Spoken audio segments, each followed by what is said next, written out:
24 juillet 2016. Ça y est, c'est le jour J, nous sommes partis. Et la joie se lit sur nos visages.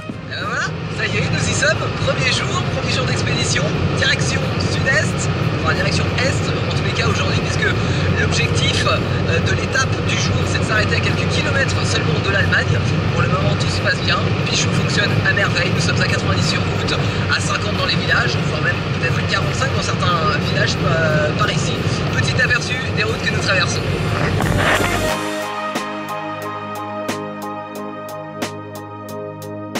Amis français, comme vous le savez, la vitesse en France est très contrôlée, ce qui nous empêche pas de jouer un petit peu. Vous voyez la Kia qu'il y a devant ici? Nous l'avons dépassée. Quand? À quel moment? Là ça se voit pas. Et tout à l'heure dans la montée, avec la surpuissance de notre 4L, on l'a bien dépassée. Seulement à cause du GPS, qui nous a fait prendre un raccourci qui n'en était pas un, on s'est retrouvé derrière. On va prendre notre revanche. On est promis, presque.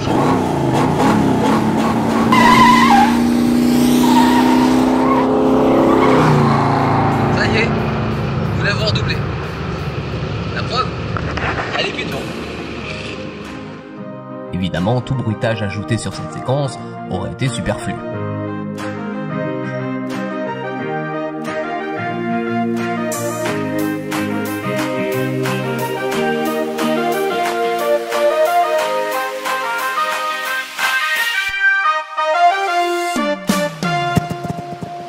Sur la route du deuxième jour, nous sommes donc maintenant en Allemagne, dans la montagne allemande. Nous avons franchi aujourd'hui le premier col.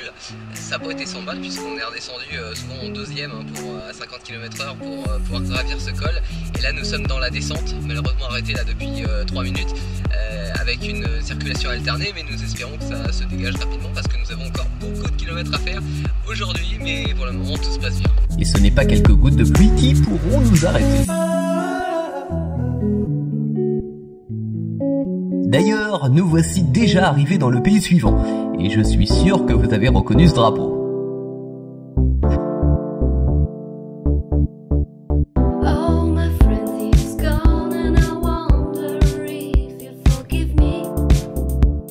Direction sud-est, jour 3. Aujourd'hui, nous sommes en Autriche, après avoir traversé l'Allemagne hier, quasiment dans toute sa longueur. Nous avons franchi des montagnes, nous avons traversé la campagne allemande et nous sommes arrêtés en Autriche dans une montagne, un petit coin sympathique pour passer la nuit. Aujourd'hui, nous continuons vers la ville de Innsbruck que nous atteindrons dans une cinquantaine de kilomètres maintenant, ville que l'on va vous faire visiter bien sûr dans Starter.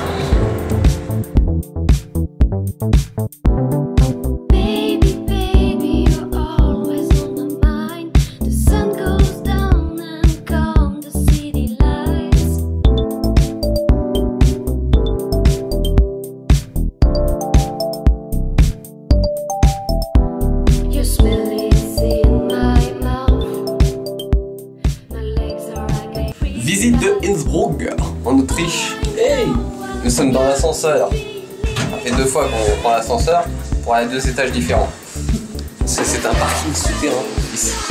Une fois remonté à la surface, nous sommes bien à Innsbruck, comme je viens si bien de le présenter.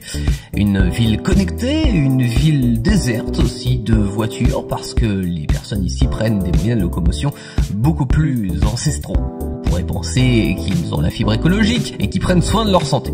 Or, ce n'est pas le cas.